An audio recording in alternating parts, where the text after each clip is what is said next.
PDF का password इस video के अंत में दिया गया है तथा ये डिस्क्रिप्शन में दिए गए टेलीग्राम ग्रुप और व्हाट्सएप चैनल में मिलेंगी, जिसे आप इस यूट्यूब चैनल को सब्सक्राइब करके ज्वाइन कर सकते हैं। संघीय मंत्रिपरिषद, यूनियन काउंसिल ऑफ मिनिस्टर्स। संघीय मंत्रिपरिषद भारतीय संसद का महत्वपूर्ण अंग है जो प्रधानमंत्री के नेतृत्व में कार्य करती है। इसका गठन भारत के संविधान के अनुच्छेद 74 और 75 के तहत किया गया है। प्रधानमंत्री को राष्ट्रपति द्वारा नियुक्त किया जाता है और प्रधानमंत्री अन्य मंत्रियों को नियुक्त करने की सिफारिश करता है। मंत्रिपरिषद 3 श्रेणियों में विभाजित है: कैबिनेट मंत्री, राज्य मंत्री और उपमंत्री। मंत्रिपरिषद की मुख्य भूमिका कार्यकारी कार्यों को सुचारू रूप से चलाना और नीति निर्धारण करना है। मंत्रिपरिषद सामूहिक रूप से लोकसभा के प्रति जिम्मेदार होती है और बहुमत खोने पर इसे इस्तीफा देना होता है। महान्यायवादी, अटॉर्नी जनरल। महान्यायवादी भारत सरकार के सर्वोच्च कानूनी अधिकारी होते हैं।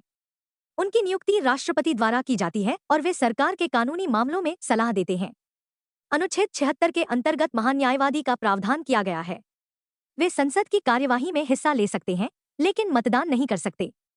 उनका मुख्य कार्य सरकार के पक्ष में सुप्रीम कोर्ट और अन्य उच्च न्यायालयों में मुकदमों का संचालन करना होता है। राज्य की कार्यपालिका और न्यायपालिका, स्टेट एग्जीक्यूटिव एंड जुडिशरी। राज्य की कार्यपालिका का प्रमुख राज्यपाल होता है, जिसे राष्ट्रपति द्वारा नियुक्त किया जाता है। मुख्यमंत्री और मंत्रिपरिषद राज्य के प्रशासनिक कार्यों को संचालित करते हैं। राज्यपाल राज्य की कार्यपालिका का प्रमुख होता है और उसकी शक्तियां अनुच्छेद 153 से 162 तक दी गई हैं। मुख्यमंत्री राज्य की कार्यपालिका का वास्तविक प्रमुख होता है और राज्यपाल की सहायता के लिए मंत्रिपरिषद का नेतृत्व करता है। राज्य की न्यायपालिका में उच्च न्यायालय प्रमुख होता है। उच्च न्यायालय संविधान के अनुच्छेद 214 से 231 तक प्रावधान करता है और राज्य के न्यायिक मामलों का निपटारा करता है। संघीय विधायिका और कार्यपालिका, यूनियन लेजिस्लेचर एंड एग्जीक्यूटिव। संघीय विधायिका में संसद आती है जो 2 सदनों, लोकसभा, निचला सदन और राज्यसभा, ऊपरी सदन से मिलकर बनती है। लोकसभा के सदस्य प्रत्यक्ष चुनाव के माध्यम से चुने जाते हैं। राज्यसभा के सदस्य अप्रत्यक्ष चुनाव से चुने जाते हैं जो राज्यों की विधानसभाओं द्वारा होते हैं।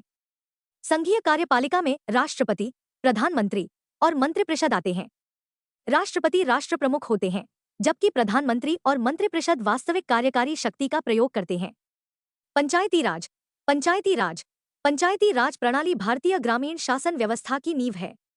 73वें संविधान संशोधन 1992 के तहत पंचायती राज संस्थाओं को संवैधानिक दर्जा दिया गया। पंचायती राज 3 स्तरों पर कार्य करता है: ग्राम पंचायत, पंचायत समिति और जिला परिषद।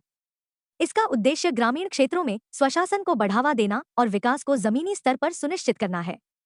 केंद्र राज्य संबंध, सेंटर स्टेट रिलेशंस। भारतीय संविधान केंद्र और राज्यों के बीच संबंधों को स्पष्ट रूप से परिभाषित करता है। विधायी संबंध।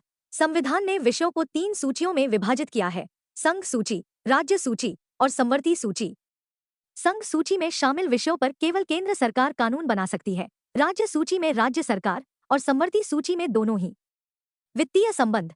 केंद्र और राज्यों के बीच कर और वित्तीय संसाधनों के बंटवारे की व्यवस्था की गई है। वित्त आयोग इस बंटवारे को सुनिश्चित करता है। प्रशासनिक संबंध।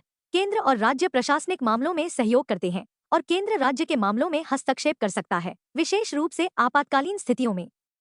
इस प्रकार संघीय ढांचे में केंद्र और राज्य के बीच स्पष्ट कार्य और जिम्मेदारियों का बंटवारा होता है, जो देश की अखंडता और संघीयता बनाए रखने के लिए महत्वपूर्ण है।